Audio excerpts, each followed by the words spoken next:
20 of the fantasy basketball season. This is a huge week here for fantasy owners with the playoffs a week away or 2 weeks away, depending where you play in your league. And here's a few centers I looked at on the wire this week. The first guy, Marvin Bagley, the Detroit Pistons. So last week here, I mentioned him as a big pickup here is Marvin Bagley. And right now, he did get added in 31% of fantasy leagues over the last week. But right now, still out there in 51% of leagues on the season. 11.6 points a game, 6.9 rebounds, and 54% from the field. But the last couple weeks since he returned, 17.5 a game, 13 boards, 1 assist, 1.3 blocks, and 55% from the field. So Bagley, he's getting good playing time.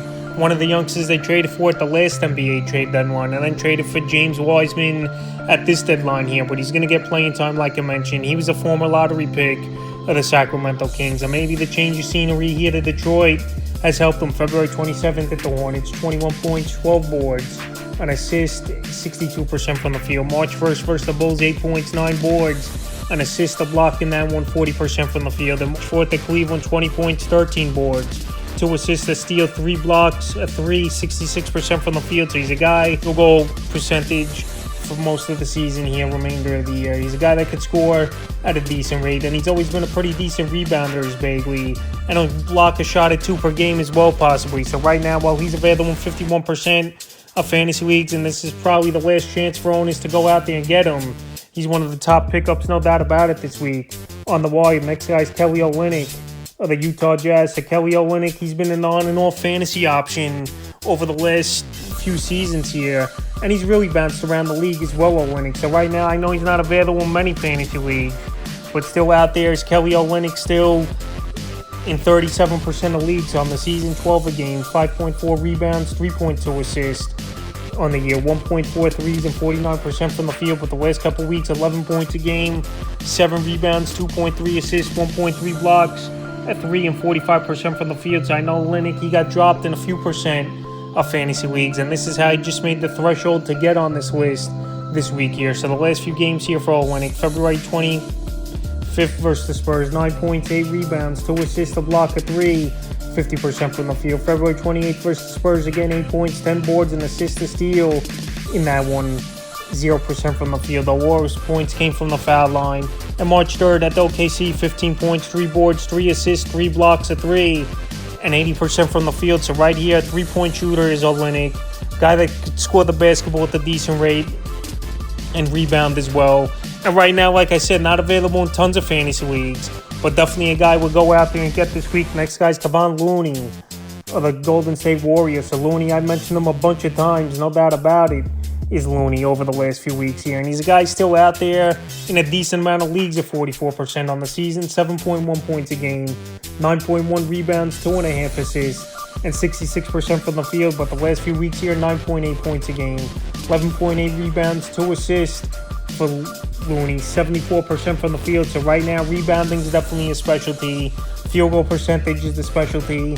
And a good glue guy here for this Warrior team, no doubt about it. March 2nd versus the Clippers, 11 points, 8 rebounds, an assist, 57% from the field. March 3rd versus the Pelicans, 10 points, 11 boards, 3 assists in that one, 83% from the field. And March 5th at the Lakers, 6 points, 5 boards, an assist, a block, a steal in that one, and 75% from the field. So Looney, for whatever reason, people haven't really taken him that serious all season. I know he don't score the basketball shot, blocking, well, block shots a lot here is Looney, but he's a guy that can help rebounding and field goal percentage, and definitely a solid add this week. Next guy's Daniel Gafford of the Washington Wizards. So Gafford, another guy that's been on the radar on and off this season here. Another guy who helped in field goal percentage, rebounding, and shot blocking on the season, 8.6 points a game, 5.4 rebounds and assists, 1.3 blocks, and a great 75% from the field. For over the last few weeks, 11.6 points a game, 7 rebounds, 1.2 assists, and 80% from the field. So right here, he's obviously getting good minutes with this Washington Wizard team all season here, is Daniel Gafford. And he's a guy that's under-owned, in my opinion, as well, available right now in 55% of fantasy leagues. So the last few games here for him: February 26th at the Bulls, 15 points, 11 boards and assists, 2 steals, a block in that one, 77% from the field. February 28th at Atlanta, 13 points, 12 rebounds in that ball game, 2 assists, a steal in that game, 83% from the field. And March 2nd versus the Raptors in that one. 18 points, 5 rebounds, 2 assists, a block in that ball game, and 80% from the field. So Gafford, if you need shot blocking, you need rebounding, and a good field goal percentage. Obviously, he's not going to score the basketball that much as Gafford, but everything else he does pretty great for fantasy owners.